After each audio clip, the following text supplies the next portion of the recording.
ผัดกินอาชีพเต้นกินลำกินแม่ยุบดินเพิ่นบอกเห็นดี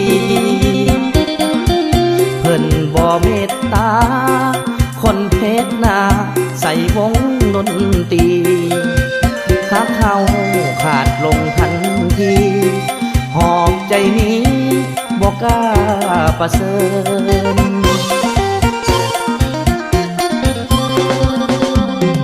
แม่น้องนั้นเพิ่นหู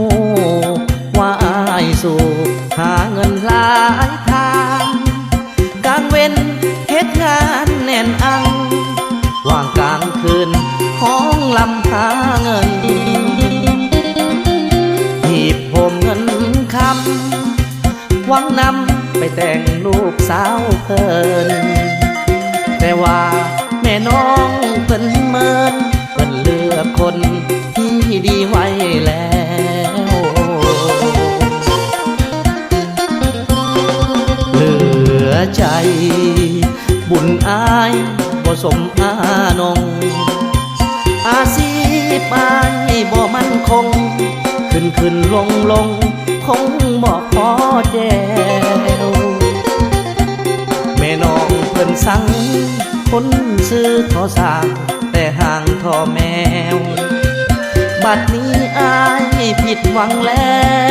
วใจแป้วน้ำตาไหลลิน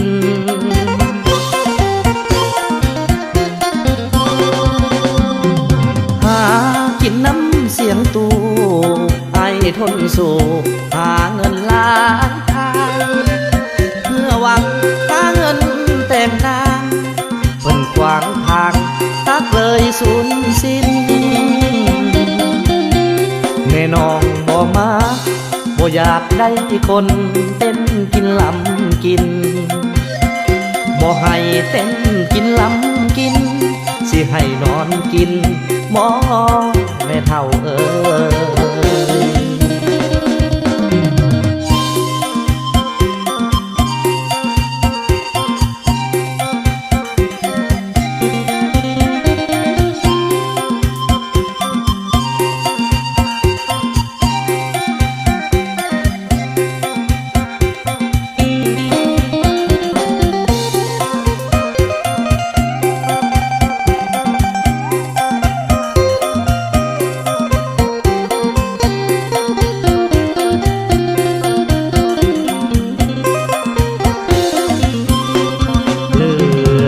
ย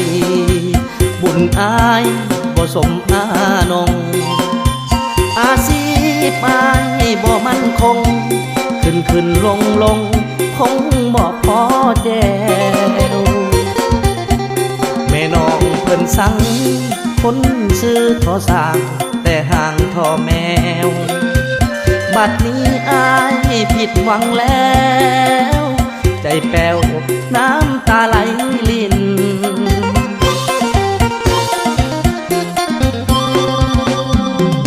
หากินน้ำเสียงตูไอทนสู่หาเงินหลายทางเพื่อหวังหาเงินแต่งนางเพิ่นขวางทางตักเลยสูญสิ้นแม่น้องบ่มาบ่อยากได้คนเต้นกินลำกินบ่ให้เต้นกินลำกินสิให้นอนกินหมอแม่เฒ่าเอ้ย